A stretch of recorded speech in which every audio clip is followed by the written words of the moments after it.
Hi, I'm going to be showing you a really easy technique today, playing with micro glitter. Before we get started, I want to show you a few things that you can do with it. Here I've just used a cutting die from hot off the press to cut out this beautiful butterfly shape. And it's actually sticky tape covered with micro glitter, and then on top is the actual die cut from cardstock, which I've just colored in between. But it makes a really fabulous embellishment. I then did the same technique and used my colored markers to do a rainbow effect all over the micro glitter.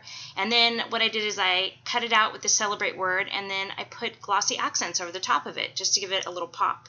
But don't throw away those leftovers, because look at what a cute tag this would make just with the negative shape in it. You know, it's just so pretty, and anything rainbow to me is you got to keep it, right? Because it's just fabulous. So let's get started. What we're going to do is we're going to take some double-sided adhesive tape. You can use sheets if you want to. I just like this tape. It's really strong, really sticky. And I've covered it in white cardstock and simply cut it out with my circle cutting die. And now I'm just going to peel it off and get ready to use with the micro glitter. This is a micro glitter by Stampendous, which I love. It's so, the crystals are so tiny and it really goes a long way. So I like to start out with just a little bit, because you can always add more, but you know, we really don't want to waste it.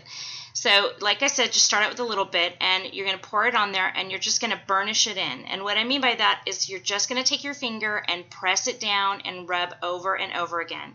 And what we're doing is we're working all that tiny glitter into that adhesive sheet. And when you do that, when you're completely done with this project, the glitter's not going to go anywhere. It's really great. So I'm going to add a little bit more and continue doing this all around the outside edges.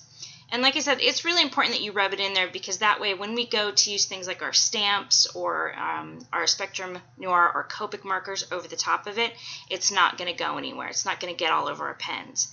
So just give it a really good final rub and a tap, and then you can also pick it up off the sheet for any place that you missed where you still feel maybe a little bit of stickiness.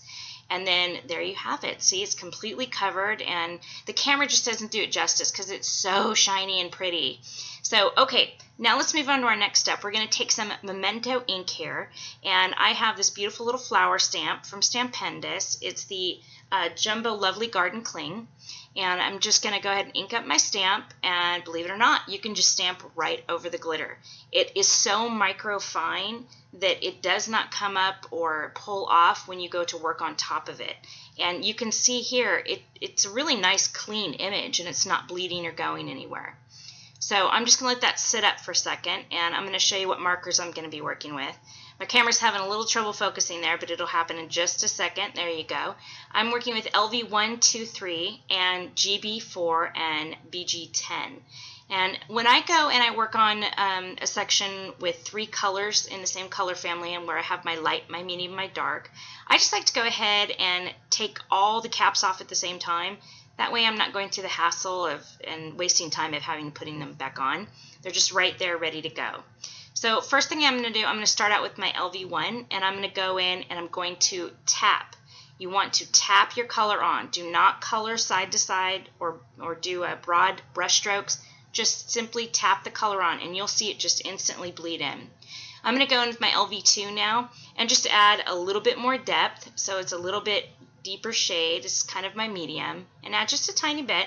And now I'm going to come in with my LV3, and I'm going to add the deepest part, which is only going to be a tiny bit along the edge of that petal there.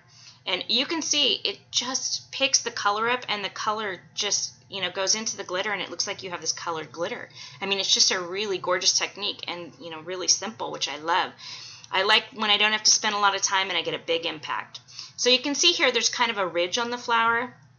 I like to color those ridges with a medium color, and then I like to go in on the underside of that ridge, which is the inside of the petal, and do my lightest tone, my LV1. I think it gives it a little bit of dimension, and so if you ever had any question about what should you do with those flower ridges, I think this is a really nice compromise. So here's another one. I'm going to go ahead and do that as well, and put in my LV2, and then I'll come in with my lighter shade. And now I'm going to go ahead and add my lighter shade here around the center, and then don't be afraid for it to bleed a little bit into the center. That's totally fine.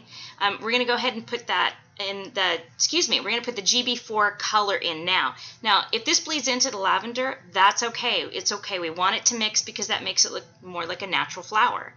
And then I'm going to come in with my BG10, and I'm going to do my center of the flower. I didn't really want a stark contrast with the black, so I went with the charcoal gray.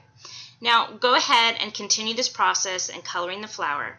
And so here you can see I'm going into my last petal. I've got my LV2. I'm adding my medium shade here.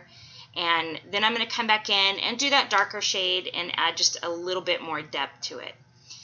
You can see it was easy, it was fast, and you get this incredible wow factor. I mean, isn't that just gorgeous? You get all the depth and all this beautiful shine. That's why I love working with micro glitter. You can see it's a simple, easy technique, and I think family and friends would love to have this on a beautiful card, or even maybe layouts or projects like that. Thanks so much for joining me, and make sure to go to my blog and you can see more videos there and more daily inspiration.